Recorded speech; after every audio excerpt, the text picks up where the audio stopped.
कहानी 1980 की एक सच्ची घटना पर मुबनी है। जंगल के बीच एक ऐसा सफर जहां हर कदम जिंदगी और मौत के बीच का फैसला बन सकता है। ये सिर्फ जंगल की कहानी नहीं, ये इंसान के हौसले और जीने की आखिरी जंग है। अंधेरों में छुपी मौत, दरिया का बेरहम बहाव और भूख से लड़ता एक तन्हा इंसान। क्या वो जंगल को शिकस्त दे सकेगा या जंगल इसे निगल जाएगा? तो ये सब जानने के लिए चलते हैं कहानी की तरफ। कहानी के आगाज में हम एक आदमी को देखते हैं। ये एक इसराइली ट्रैवलर है और इसका नाम यूसी है। वो बोलिविया जाता है जहाँ से वो हार्ट ऑफ अमेज़न जंगल में जाना चाहता है। ये जिस नाव में बैठा होता है वहाँ इसकी मुलाकात अपने जैसे एक और ट्रैवलर से होती है जो कि एक दिलचस्प इंसान है, इसलिए इन दोनों में दोस्ती हो जाती है। मार्कस को यहाँ अपना पुराना दोस्त केविन मिलता है और ये एक ट्रैवलर होने के साथ एक फोटोग्राफर भी है। मार्कस, यूसी और केविन की अच्छी दोस्ती हो जाती है। अगले रोज यूसी मार्केट में अकेला चल रहा होता है तो पीछे से कोई सी आवाज लगाता है। ये आदमी इससे पूछता है, क्या तुम अमेरिकन हो? यूसी से बताता है कि नहीं, मैं एक इसराइली हूँ और जंगल को खोजना चाहता हूँ। ये दोनों एक जगह बैठे होते हैं और ये अजनबी से बताता है कि जंगल में आदिवासियों का एक ऐसा कबीला है जो हमारी इस दुनिया से अनजान है। यूसी को लगता है कि शायद ये कोई कहानी है, लेकिन ये अजनबी जब इसे एक तस्वीर दिखाता है जिसमें ये आदिवासियों के साथ होता है, इस तस्वीर को देखकर यूसी को इस पर यकीन आ जाता है। यूसी जब अपने दोस्तों के पास वापस जाता है तो बहुत ज्यादा एक्साइटेड होता है। वो इन दोनों को बताता है कि हम एक आदमी के जरिए ऐसी दुनिया को देख सकते हैं जो इससे पहले किसी ने नहीं देखी और ये हमारी जिंदगी का सबसे बढ़िया सफर होगा। मार्कस और केविन इसकी बात से एग्री नहीं होते क्योंकि इन्हें भी एक कहानी ही लग रही होती है। यूसी इनसे कहता है कि तुम्हें एक दफा उस आदमी से मिलना चाहिए, उसके बाद जो फैसला होगा देखा जाएगा। इससे अगले रोज ये तीनों इस अजनबी जिसका नाम काल है मार्केट में मिलते हैं। काल मार्कस और केविन दोनों को कन्विंस कर लेता है और अब ये तीनों अपने इस अनजान गाइड के साथ एक ऐसी दुनिया में जाने को तैयार हैं जो इस गाइड से पहले किसी ने नहीं देखी होती। ये तीनों बहुत ज्यादा एक्साइटेड होते हैं। इनका सफर बहुत ज्यादा लंबा होने वाला है और ये अपने सफर के मुताबिक खाना भी खरीदते हैं ताकि इन्हें कोई दिक्कत ना हो। जब ये एक दुकान से बाहर आते हैं तो वहाँ एक मैप लगा होता है और ये तीनों इस मैप में अमेज़न जंगल को देख रहे होते हैं। इस पे इनका गाइड काल बोलता है कि इस मैप में जो है वो असल में नहीं, और अगर इस मैप के मुताबिक अपना सफर करेंगे तो भटक जाएंगे क्योंकि जंगल को फॉलो करने का सबसे बेहतरीन रास्ता नदी है और इस जंगल में नदी से बेहतर कोई दोस्त नहीं। और अब ये चारों एक प्लेन पर बैठकर अपने सफर को निकल पड़ते हैं। इसके बाद हम इन्हें जंगल में चलते देखते हैं। सारा दिन पैदल चलने के बाद ये काफी थक चुके होते हैं और रात को एक जगह कैंप लगाकर आराम करते हैं। ये सब बैठे होते हैं तो इनका गाइड काल इन्हें आदिवासियों के बारे में बताता है कि वो दिखने में तो बहुत पुराने जमाने के लगते हैं, लेकिन वो हमारी दुनिया के लोगों से काफी होशियार हैं और वो हम सबसे ज्यादा जिंदगी की हकीकत को जानते हैं और हमसे ज्यादा आजाद भी हैं। रात आराम करने के बाद ये फिर चल पड़ते हैं। दिन के उजाले में ये मुसलसल चलते रहते हैं क्योंकि इनका सफर काफी लंबा है, यहाँ तक कि ये बारिश में भी अपना सफर जारी रखते हैं। रात को जब ये अपने कपड़े सुखा रहे होते हैं तो काल इनसे कहता है कि कल मैं तुम्हें एक स्वादिष्ट खाना खिलाने वाला हूँ क्योंकि कल हम एक कबीले में पहुँच जाएंगे। सुबह कुछ देर चलने के बाद ये कबीले में पहुँच जाते हैं। यहाँ के सब लोग काल को पहले से ही जानते हैं। ये इनकी अच्छी मेहमान नवाजी करते हैं। ये इन्हें खाना पेश करते हैं और पीने के लिए अपने कबीले की स्पेशल ड्रिंक भी देते हैं। यहाँ एक रात गुजारने के बाद ये लोग अपनी असल मंजिल को चल पड़ते हैं। रास्ते में एक नदी आती है जहाँ से काल इन्हें सोने का एक छोटा सा टुकड़ा निकाल के देता है जिससे ये सब खुश हो जाते हैं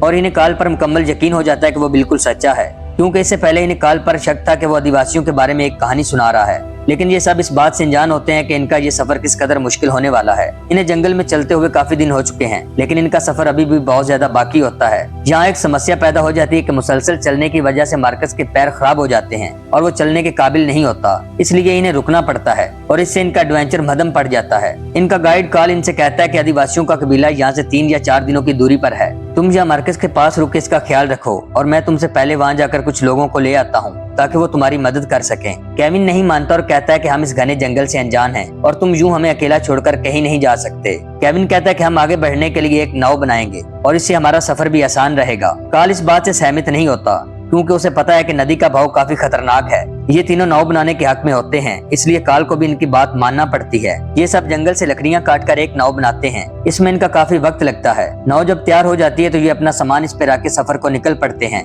नदी का बहाव काफी शांत होता है। आधा दिन सफर तय करने के बाद अचानक से नदी का बहाव बहुत ज्यादा तेज हो जाता है जिससे नाव को संभालना मुश्किल हो जाता है। काल इन सबको इसके इंस्ट्रक्शंस को फॉलो करने का बोलता है लेकिन केविन इसकी बात नहीं मानता जिससे इन दोनों में झगड़ा हो जाता है। आखिर अपनी जान बचाने के लिए इन सबको काल की बात मानना ही पड़ती है और नदी के किनारे इस नाव को रोक देते हैं। इसके बाद काल इनसे बोलता है कि मैं जंगल में खाने का बंदोबस्त करने जा रहा हूँ और यूं काल जंगल को चला जाता है। केविन यूसी से कहता है कि मुझे लगता है कि काल को तैरना नहीं आता, इसलिए वो नाव से नहीं जाना चाहता और अगली सुबह केविन की बात सच साबित हो जाती है। जब ये तीनों नाव की तरफ जा रहे होते हैं तो काल इनसे कहता है कि मैं नाव से जाने की बजाय पैदल जाना पसंद करूंगा क्योंकि मैं नहीं चाहता कि मैं खतरनाक मछलियों का खाना बन जाऊं और मैं तुम्हें वहां मिलूंगा जहां हम सबको पहुंचना है। यूसी और केविन फैसला करते हैं कि हमें से एक को काल के साथ जाना चाहिए जबकि केविन पैदल नहीं जाना चाहता और यूसी से कहता है कि मार्कस को कार्ल के साथ जाना चाहिए क्योंकि पानी में इसके जख्म फिर से खराब हो सकते हैं। इस तरह तय पाता है कि मार्कस और कार्ल पैदल जाएंगे और केविन और यूसी नाव के जरिए जाएंगे। मार्कस इन्हें अलविदा करके कार्ल के साथ चल पड़ता है और केविन और यूसी नाव में बैठकर अपना सफर शुरू कर देते हैं। लेकिन नदी के पानी का बहाव एक बार फिर तेज हो जाता है और नाव को कंट्रोल करना इनके लिए मुश्किल होता है और ऐसे में इनकी नाव एक बड़े पत्थर के साथ अटक जाती है।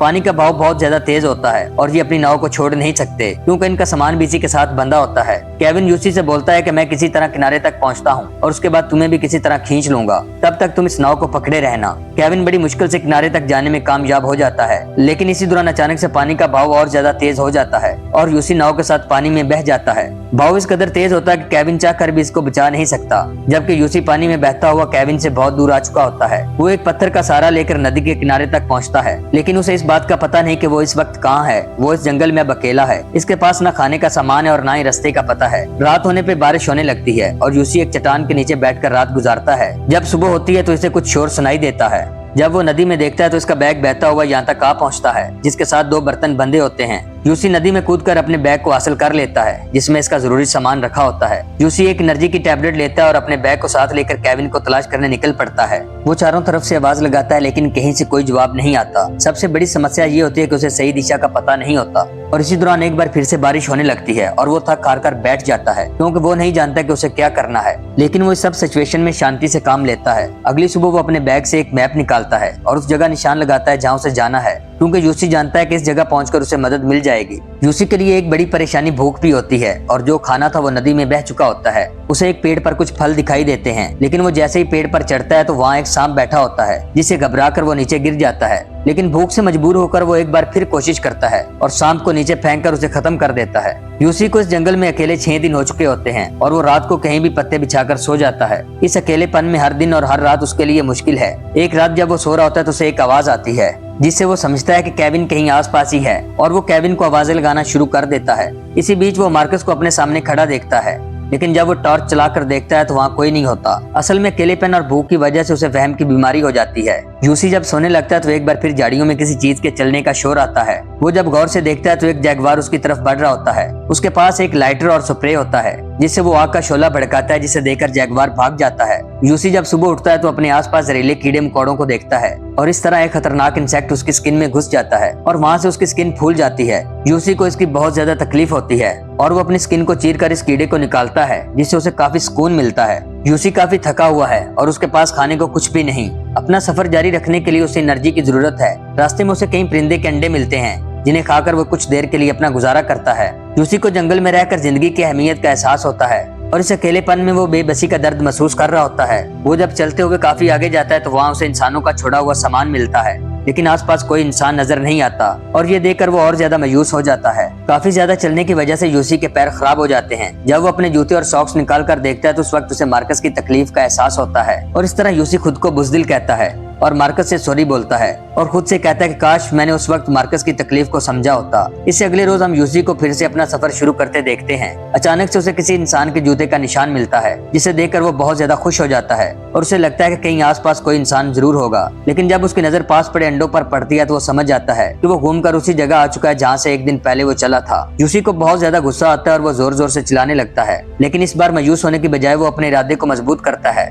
और फिर उसे याद आता है कि उनके गाइड कार्ल ने बोला था अगर तुम कहीं जंगल में खो जाओ तो नदी के साथ चलना, क्योंकि नदी तुम्हारी बेहतरीन दोस्त है। और इस तरह वो नदी के साथ साथ चलता हुआ अपना सफर शुरू कर देता है। जबकि दूसरी तरफ हम केविन को देखते हैं, जो एक नदी के किनारे बेहोश पड़ा होता है। इसे यहाँ कुछ लोग देखते हैं और अपने साथ नाव में ले जाते हैं। केविन बहुत ज्यादा कमजोर हो चुका होता है। एक दिन आराम करने के बाद केविन फॉरेस्ट ऑफिसर से मिलता है और उसे अपने दोस्त यूसी के बारे में बताकर मदद करने को कहता है, लेकिन ये ऑफिसर इससे कहता है कि तुम जिंदा बच गए हो, यही बड़ी बात है। हो सकता है कि तुम्हारा दोस्त मारा गया हो, क्योंकि इस घने जंगल में इतने दिन कोई भी जिंदा नहीं रहता। लेकिन केविन किसी तरह भी इसे मना लेता है और ये दोनों प्लेन पर यूसी को ढूंढने निकल पड़ते हैं। यूसी जब प्लेन को देखता है तो जोर जोर से आवाजें लगाना शुरू कर देता है। उसके पास एक लाल कपड़ा भी होता है जिसे वो लहराता है, लेकिन प्लेन बहुत ऊंचाई पर होता है जिससे वो यूसी को देख नहीं पाते और यहाँ से चले जाते हैं। और यूसी एक बार फिर अपनी किस्मत से बहुत ज्यादा निराश होता है। दूसरी तरफ केविन को भी यूसी के न मिलने का बहुत दुख होता है, लेकिन साथ ही उसे एक यकीन भी होता है कि यूसी जिंदा है। केविन फॉरेस्ट ऑफिसर से कहता है कि हमने ठीक से कोशिश नहीं की और हमें एक बार उसे फिर से तलाश करना होगा,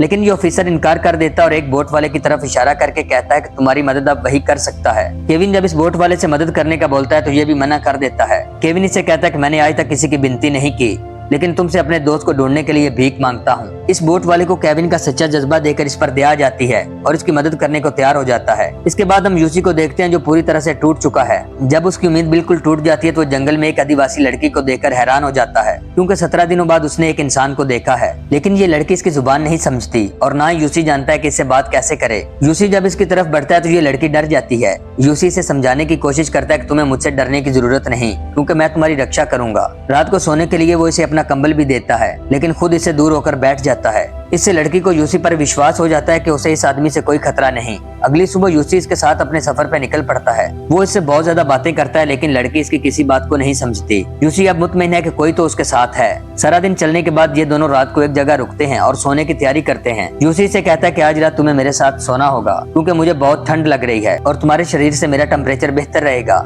लड़की को यूसी पर यकीन होता है और वो इसके साथ लेट जाती है। यूसी अपना एक हाथ इस पे रख देता है और सहलाता है और इसे बातें करने लगता है, लेकिन अचानक से यूसी देखता है कि लड़की गायब है और उसका हाथ जमीन पर है। असल में इसे वहम की बीमारी लग जाती है और वो अपने इमेजिनेशन में लोगों को देखता है और उनसे बातें करता है। यूसी अपने आप को संभालता है और एक बार फिर नदी की तरफ चल पड़ता है, लेकिन अचानक से वो एक दलदल में फंस जाता है जहाँ से उसका निकलना मुमकिन नहीं होता। वो जिस कदर हिलता है इतना ही ज्यादा नीचे जाने लगता है। वो बिल्कुल शांत हो जाता है और अपने पास एक पेड़ की शाख को देखता है और इस तरह वो इस शाख के जरिए खतरनाक दलदल से निकलने में कामयाब हो जाता है। यूसी बहुत ज्यादा कमजोर हो चुका है। वो अपने सामने एक पेड़ पर जहरीली चूंटियों को देखता है। उसके दिल में अभी भी एक उम्मीद होती है। वो इन चूंटियों को अपने जिस्म पर मलता है, जिनके जहरीले डंग से इसके खून की रफ्तार बढ़ती है और वो नदी की तरफ भागना शुरू कर देता है। भागते हुए यूसी के सामने वो सब लोग आते हैं जिससे उनका कोई ना कोई वास्ता होता है। साथ ही उसे एक आवाज भी आती है कि तुम हार नहीं मान सकते और तुम्हें हर हाल में आगे बढ़ना होगा। वो भागता हुआ किसी तरह नदी के किनारे तक पहुंच जाता है और यहाँ वाई का एक साइन बनाता है ताकि प्लेन दोबारा आए तो वो उसे देख सके। यहाँ एक कछुआ आता है।